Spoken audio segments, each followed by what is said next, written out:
जब सन्नाटे को चीरती है हर हर महादेव की गूंज, जब आस्था थकान से बड़ी हो जाती है और जब हजारों श्रद्धालु पहाड़ियों की ऊंचाई पर सिर्फ एक दर्शन के लिए निकल पड़ते हैं, तो समझ लीजिए महाशिवरात्रि आ चुकी है और शुरू हो चुकी है पचमढ़ी की पावन महादेव यात्रा। यह सिर्फ एक यात्रा नहीं, यह विश्वास है, भक्ति है और समर्पण की वो परीक्षा जहां हर कदम पर शिव बसते हैं। ओम नमः शिवाय। दोस्तों, हम रेल मार्ग के द्वारा पचमढ़ी पहुंच रहे हैं। पचमढ़ी का नज़दीकी रेलवे स्टेशन है पिपरिया और पिपरिया से टैक्सी बस पचमढ़ी के लिए आसानी से मिल जाती है। हम पचमढ़ी पहुंच गए हैं और दोस्तों आप देख रहे हैं कि सड़क के दोनों तरफ दुकानें देखने को मिलेगी, जिसमें पूजा नाश्ते की दुकानें और भी विभिन्न प्रकार की दुकानें हैं। अब हम यहाँ पहुंचकर सबसे पहले यहाँ पर हम देखेंगे गाड़ियाँ जो कि हीवर मठ जाने वाली होगी। दोस्तों, दो तरफ से महादेव की यात्रा की जा सकती है, पहला भूरा भगत और दूसरा मठ हीवर से। तो हम मठ हीवर की तरफ से ही महादेव की यात्रा करेंगे। तो अभी चल रहे हैं हम। सबसे पहले जिप्सी देखते हैं। यहाँ पर जिप्सी ही चलती है और हमने यहाँ से जिप्सी ले ली है। 100 रुपये प्रति व्यक्ति हमको यहाँ से किराया लगा है मठ हीवर तक। और दोस्तों, मठ हीवर तक का रास्ता भी ना बहुत ही सुंदर है पचमढ़ी में।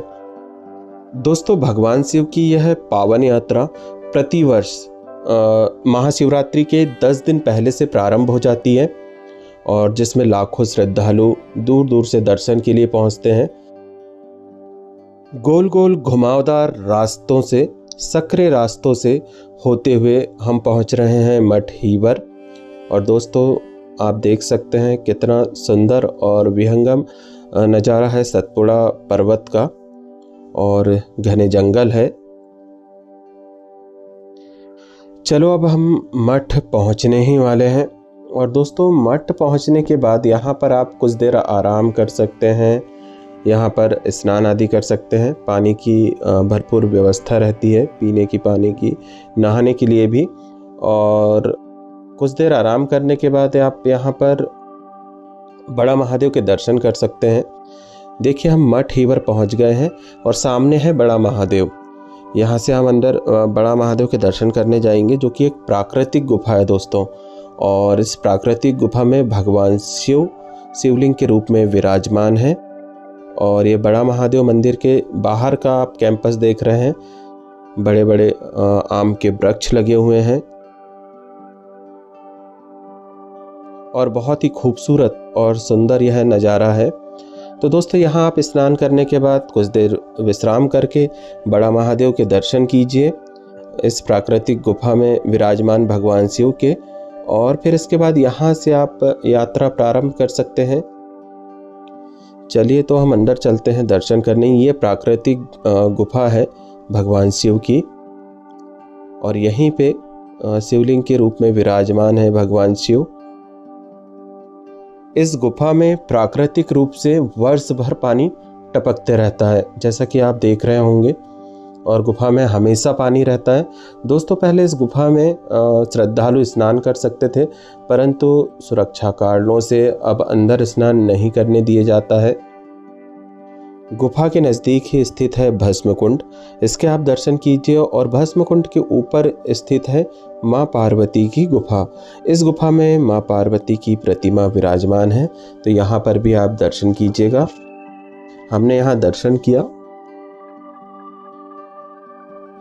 यहाँ दर्शन करने के बाद हम निकल पड़े भगवान शिव के दर्शन के लिए चौरागढ़ महादेव की यात्रा पर। और यहाँ से दोस्तों हमें पैदल ही यात्रा करनी है। वो रहे भगवान शिव, चौरागढ़ महादेव, वहाँ हमें जाना है। और अभी बहुत दूर है भगवान शिव का यह मंदिर। दोस्तों, पूरे रास्ते में आपको रास्तों के दोनों तरफ दुकानें देखने को मिलेगी। स्थानीय लोगों के द्वारा यहाँ पर दुकानें लगाई जाती है, जिनमें आपको खाने पीने की चीज़ें, साथ ही पूजा की सामग्रियाँ और रुकने के लिए बनाए गए टेंट देखने को मिलेंगे। बड़ा महादेव के दर्शन के बाद हमारी मंजिल थी चौरागढ़ महादेव पर्वत। यहीं से असली परीक्षा शुरू होती है, शरीर की भी और संकल्प की भी।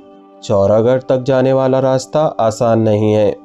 कहीं रास्ता ऊबड़ खाबड़, कहीं गड्ढों से भरा, तो कहीं ऐसा लगता है जैसे पहाड़ सीधा खड़ा हो, हमें उसी पर चढ़ना है। कुछ जगहों पर प्रशासन द्वारा बनाई गई पक्की सीढ़ियां मिलती है जो थोड़ी राहत देती है, लेकिन कई हिस्सों में रास्ता एकदम सीधी चढ़ाई का है, बिना सीढ़ी, बिना सहारे, सिर्फ आस्था के बल पर। रास्ते में पैर थकते हैं, सांस तेज होती है, पसीना बहता है, लेकिन जैसे ही कानों में गूंजता है हर हर महादेव, बम बम भोले और हरिहर महादेव की जय, तो शरीर खुद ब खुद आगे बढ़ने लगता है। इस यात्रा की सबसे खूबसूरत बात यही है कि यहाँ उम्र की कोई सीमा नहीं। छोटे छोटे बच्चे, बुजुर्ग, माता पिता, युवा, श्रद्धालु, सभी का एक ही लक्ष्य, आगे बढ़ते हैं।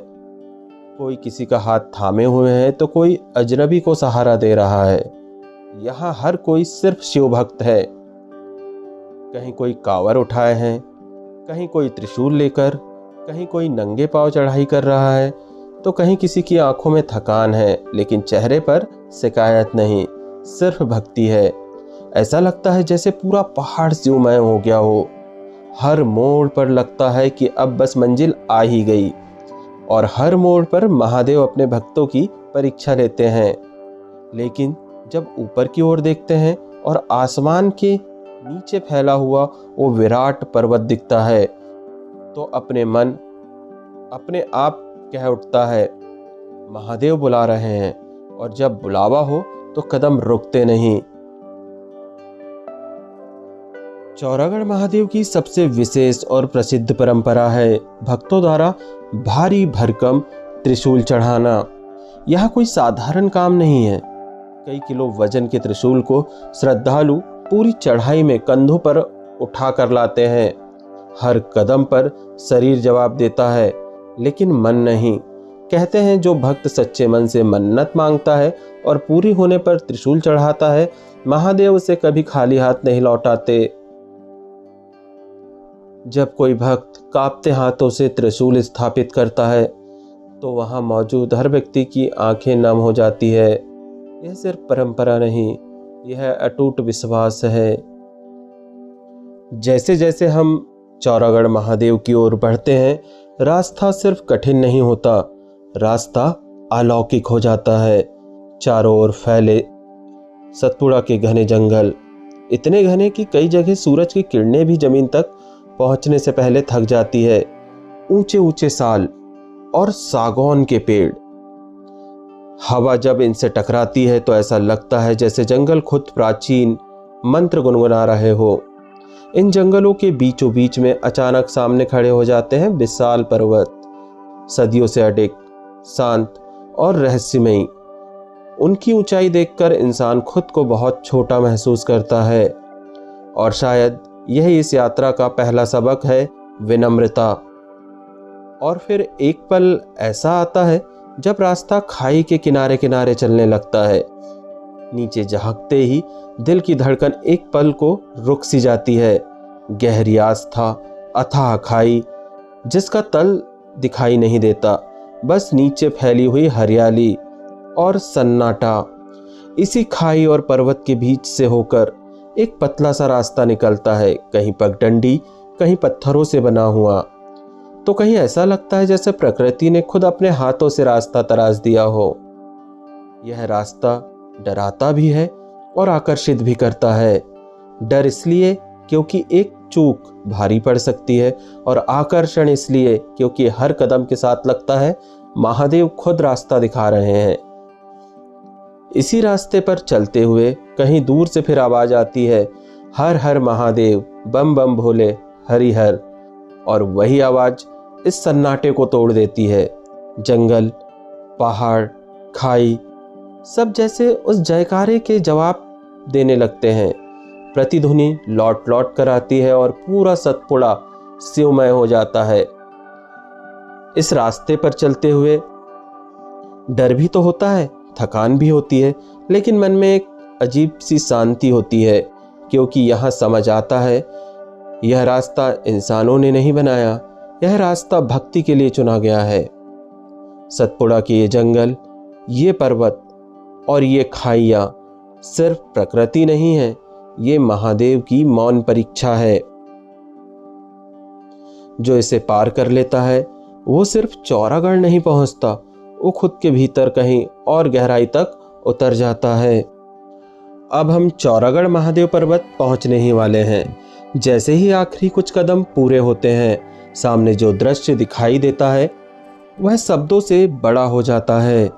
हमारे सामने विराजमान है भगवान महादेव का विशाल और पावन मंदिर, जो सदियों से अडिग और शांत खड़ा है, मानो स्वयं कैलाश का एक अंश धरती पर उतर आया हो। मंदिर के चारों ओर फैला है त्रिशूलों का विशाल भंडार, लाखों श्रद्धालुओं द्वारा चढ़ाए गए आस्था के त्रिशूल, कोई छोटा, कोई विशाल, कोई नया, कोई वर्षों पुराना, लेकिन हर त्रिशूल के साथ जुड़ी है किसी भक्त की कहानी, किसी की मन्नत, किसी का विश्वास। यह त्रिशूल सिर्फ लोहे के टुकड़े नहीं, ये है प्रार्थनाएं, ये है संकल्प, ये है वो वादे जो भक्त और महादेव के बीच हुए हैं। मंदिर में पहुंचते ही लोगों की आस्था अपने चरम पर होती है।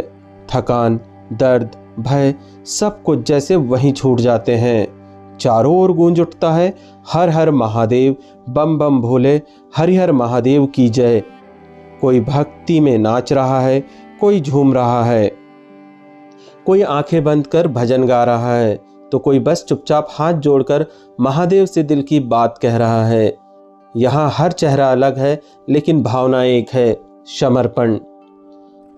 कोई अपनी अधूरी मनोकामनाएं लेकर आया है, तो कोई पूरी हो चुकी मन्नत के लिए महादेव का धन्यवाद करने।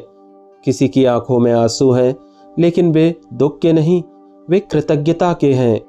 और फिर महादेव के बाहर नजर डालते ही जो दृश्य दिखता है वह सांसें रोक देता है। नीचे फैला हुआ सतपुड़ा का अलौकिक, विहंगम और अद्भुत दृश्य, पहाड़ों की अनंत श्रृंखलाएं, गहरी घाटियां, हरे भरे जंगल और बादलों की हल्की सी चादर। ऐसा लगता है कि जैसे पूरी प्रकृति महादेव के चरणों में नतमस्तक हो। उस पल समझ आता है यह यात्रा सिर्फ मंदिर तक आने की नहीं थी, यह यात्रा खुद को खोजने की थी।